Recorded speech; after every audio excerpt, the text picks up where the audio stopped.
Cinta. Ada yang mengartikan bahwa cinta adalah perasaan nyaman ketika bersama. Juga ada yang mengartikan bahwa cinta adalah suatu rasa yang menggelora dalam jiwa akibat suatu perkara. Yang pada kebiasaannya ini dimulai dari pandangan mata lalu turun ke hati. Dan dari hati inilah diproses berbagai macam rasa sehingga muncul satu rasa dari hasil pemrosesan berbagai macam rasa tersebut ialah rasa cinta. Dan di samping hal demikian, masih banyak lagi yang mengartikan, juga mendefinisikan tentang cinta. Namun pada saat ini, akan saya coba fokuskan bahasan mengenai masalah percintaan ini menurut beberapa bait dalam Nadzuman Alfiyah Ibnu Malik.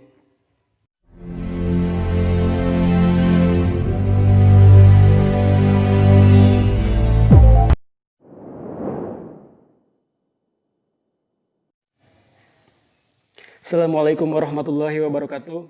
Apa kabar semuanya? Kembali lagi dengan saya Taat Kurniawan. Semoga antum sekalian yang menonton video ini diberikan kesehatan, dilancarkan rezekinya, dan dimudahkan segala urusan-urusannya. Tidak lupa juga selalu diberikan perlindungan oleh Allah Subhanahu wa Ta'ala terhadap mara bahaya yang melanda dunia saat ini.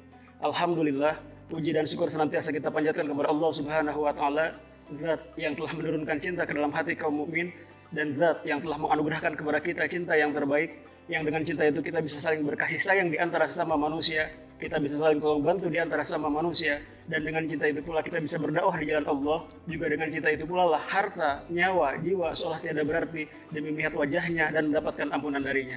Dan mudah-mudahan kita termasuk ke dalam golongan orang-orang yang diridhoi oleh Allah Subhanahu wa Ta'ala tatkala berjumpa dengannya. Salawat serta salam semoga tercurah limpahkan kepada Nabi Muhammad SAW. Sungguh setiap jiwa terhutangkan kepada beliau karena cinta yang beliau ajarkan kepada kita, dan beliaulah yang menjadi sumber kebenaran, sumber kebaikan, sehingga tiada kebenaran, tiada kebaikan melainkan apa-apa yang keluar dari lisan dan amal beliau. Dan mudah-mudahan kita tidak ragu untuk mencontohnya, kita tidak ragu untuk menjadikan beliau menjadi suri tauladan juga panutan kita dalam menjalani kehidupan alam dunia. Dan mudah-mudahan Allah Subhanahu wa Ta'ala mewafatkan kita sebagaimana Allah mewafatkan Rasul kita, yakni dalam jalan dakwah la ilaha illallah Muhammadar Rasulullah. Amin ya rabbal alamin. Insyaallah pada kesempatan kali ini tema bahasan yang akan diangkat adalah mengenai masalah percintaan. Cinta.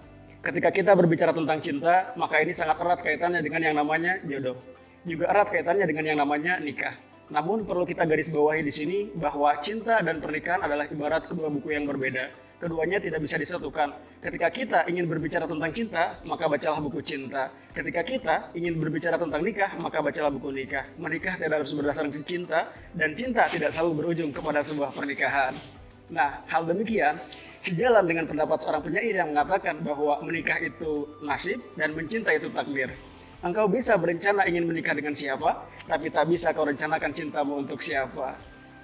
Cinta. Ada yang mengartikan bahwa cinta adalah perasaan nyaman ketika bersama. Juga ada yang mengartikan bahwa cinta adalah suatu rasa yang menggelora dalam jiwa akibat suatu perkara. Yang pada kebiasaannya ini dimulai dari pandangan mata lalu turun ke hati. Dan dari hati inilah diproses berbagai macam rasa sehingga muncul satu rasa dari hasil pemrosesan berbagai macam rasa tersebut ialah rasa cinta. Dan di samping hal demikian, masih banyak lagi yang mengartikan, juga mendefinisikan tentang cinta. Namun pada saat ini, akan saya coba fokuskan bahasan mengenai masalah percintaan ini menurut beberapa bait dalam Nadzuman Alfiyah Ibnu Malik. Pertama, sebagaimana yang terlantun pada bait Alfiyah ke-63 dalam Nadzuman Alfiyah Ibnu Malik yang susunan lafadznya berbunyi wa fi ihtiyarin la yaji'ul munfasil idza ta'ata an yaji'al muttasil. Kalau kita bisa nyaman dengan yang dekat, mengapa harus mencari yang jauh? Jadi dalam konteks mencari cinta dan pasangan, seringkali kita disarankan untuk lebih memilih yang dekat, lebih memilih yang satu lingkungan. Semisal satu tempat mencari ilmu, satu tempat kerja, satu tempat bermain, satu tempat nongkrong. Yang diharapkan di sini terjadi suatu kesamaan dalam pemikiran. Dan dampaknya nanti akan menjadikan langgengnya suatu hubungan dalam membina rumah tangga. Namun, ini hanyalah sekedar saran. Pada akhirnya, memilih pasangan yang berbeda lingkungan pun, yang jauh lingkungannya pun, bukanlah suatu hal yang dilarang. Sehingga biarkanlah waktu yang menjawab tentang hal demikian.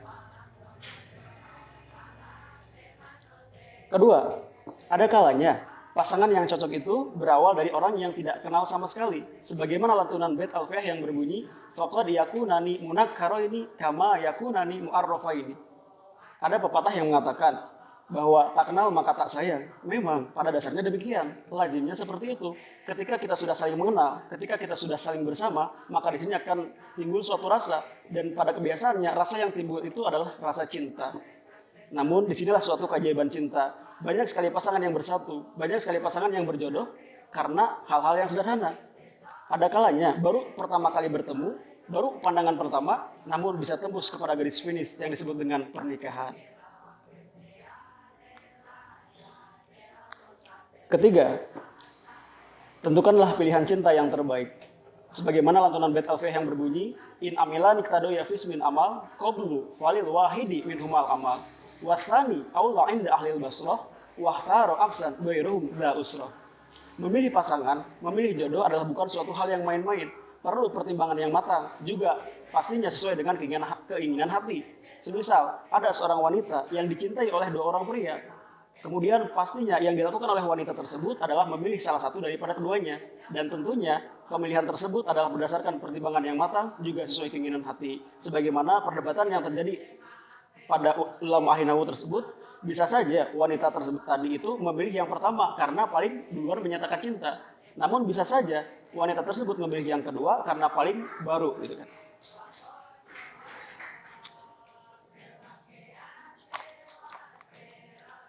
Keempat, dalam Nadhum Alfiah Ibnu Malik termaktub salah satu contoh yang mana contoh tersebut adalah mubtada yang terbentuk dari isim nakiroh yang susunan lafadznya berbunyi wahal fatan fikum famahilun lana.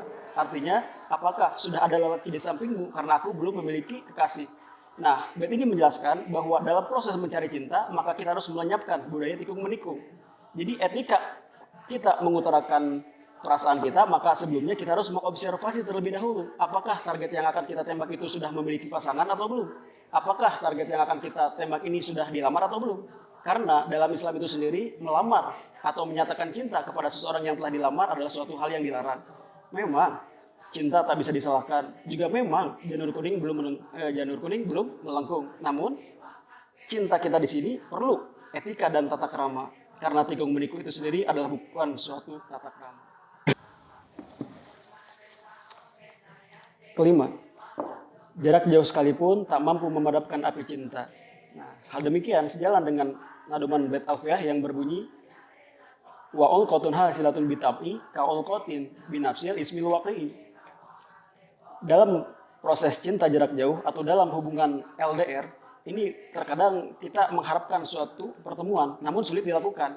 Tetapi pada keseringannya yang terasa oleh hubungan orang yang menjalin LDR tersebut ialah adalah suatu rasa yang mana ketika menelpon atau video call atau mengirim SMS ini seolah merasa orang-orang yang kita cintai tersebut ada di hadapan mata kita. Karena itu tadi, karena cinta yang hakiki tak akan pernah luntur dengan yang namanya jarak.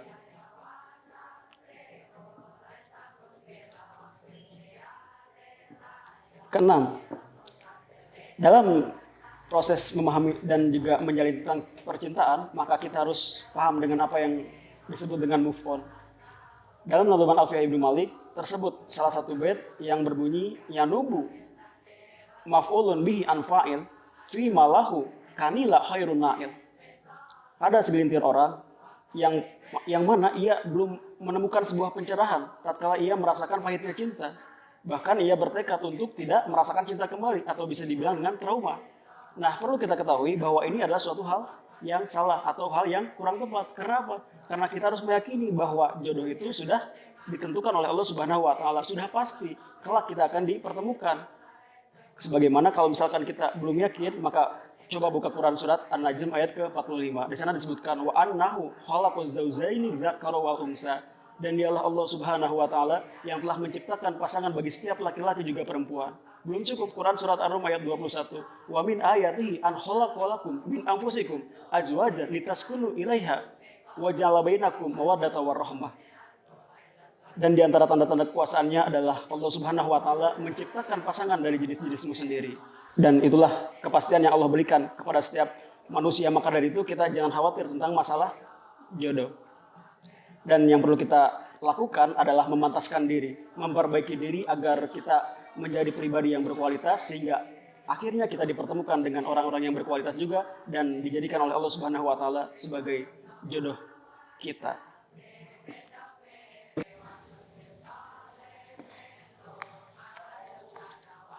Ketujuh, menjelaskan tentang jatuh cinta dalam dia. Sebagaimana lantunan bait alfiyah yang susunan lafadznya berbunyi wa yarfa'ul fa'ila fi'lun udmira kamitsli zaidun fi jawabi man qara. Terkadang fa'il dapat marfu oleh fi'il yang disimpan sebagaimana pengucapan Zaid ketika menjawab pertanyaan siapa yang membaca. Bait ini menjelaskan bahwa ada kalanya orang yang jatuh cinta namun ia lebih memilih memendam perasaan tersebut.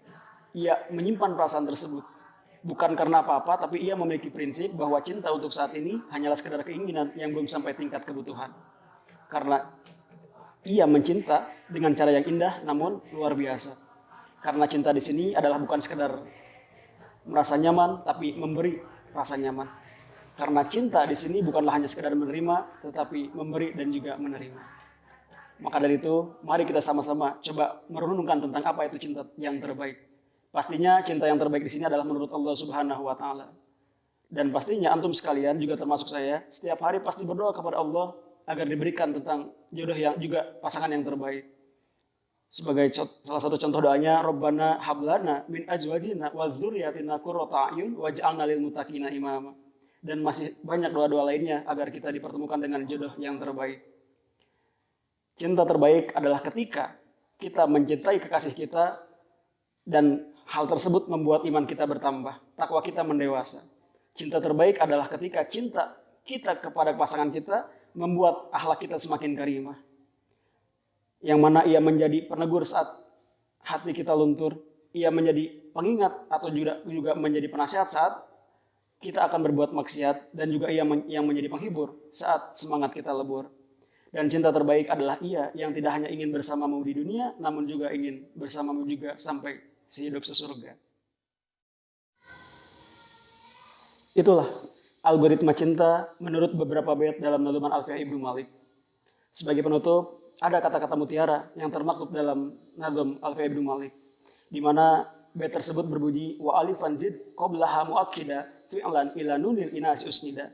Ketika engkau mencintai seseorang, maka sebelum engkau utarakan perasaan cinta tersebut, yang perlu engkau lakukan adalah tumbuhkan rasa kepercayaan kepada orang yang engkau cintai dengan perilaku yang terpuji. Wa zakahu tazkiyatan wa ajmala ijmal man tajammala tajammal.